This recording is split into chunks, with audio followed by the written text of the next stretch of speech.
medyo may mga topic, karong katatna sa kapulong, mga kaigsunan, akong ihatag kaninyo si Brad Gumi. No, Brad Gumi. Kay hapon ako kay Brad Gumi, no? Ako sa ang tagang ngayon si Brad Gumi, ang kapaambit sa Nining Timag. Okay? Brad Gumi.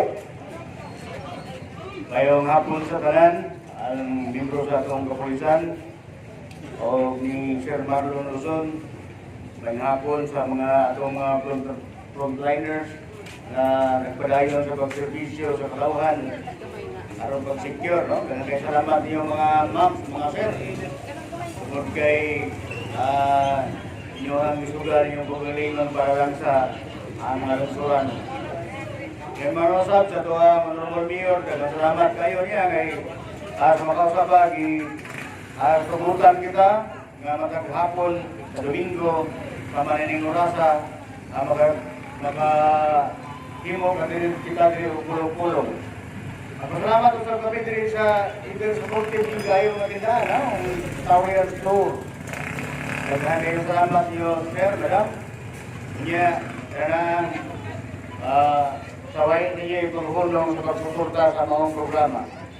Bakit doon lang ang akong ikutan diri, hapit naman dapat sa ulog na itong agitawag o kanang all-source o kanang gitawag sa upano, kalag-kalag. Kung sa pag-ini siya ka isyo against rimbahan, magampo banda para sa mga patay.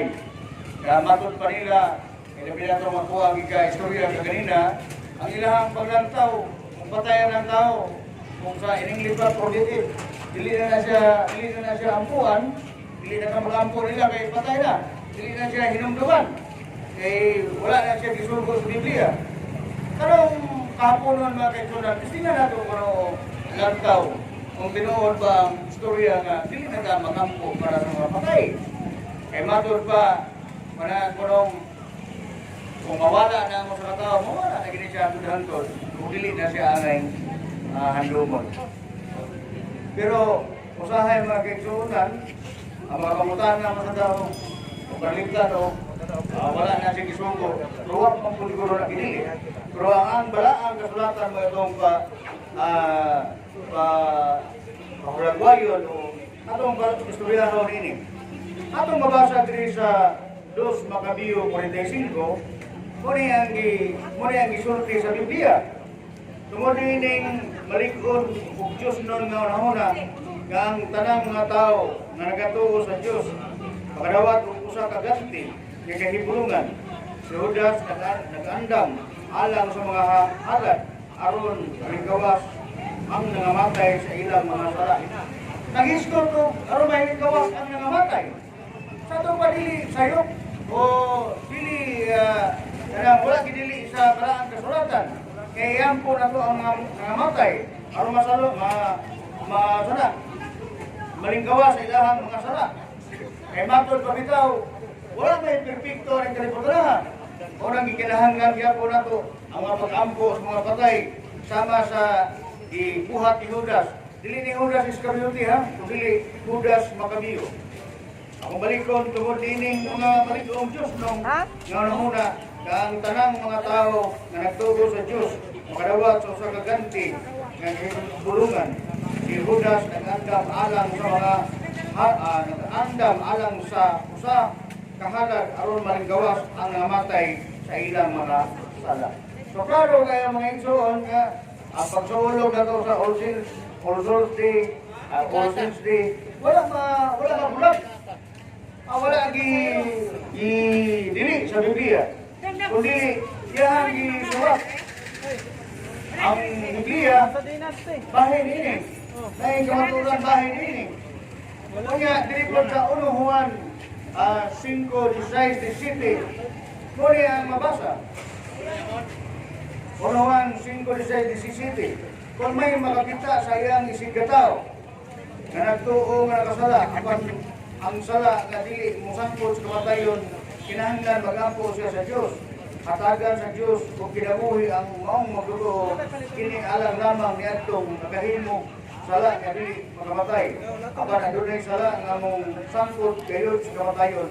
Dili kinahanglan nga magampo ka sa mong alang kaniya. Ang term lang diskutan diri nga kaya nga ang maghata Diyos, hatagan sa Diyos o kinabuhi ang mga magtotoo.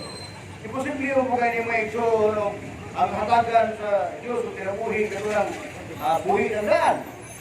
So, retirado gini sa mga Diyos dito sa nangamatay. Sabi na katong tawag nila kanang madadala pagsala, no? Kadang mingon sila nga madadala pagsmay.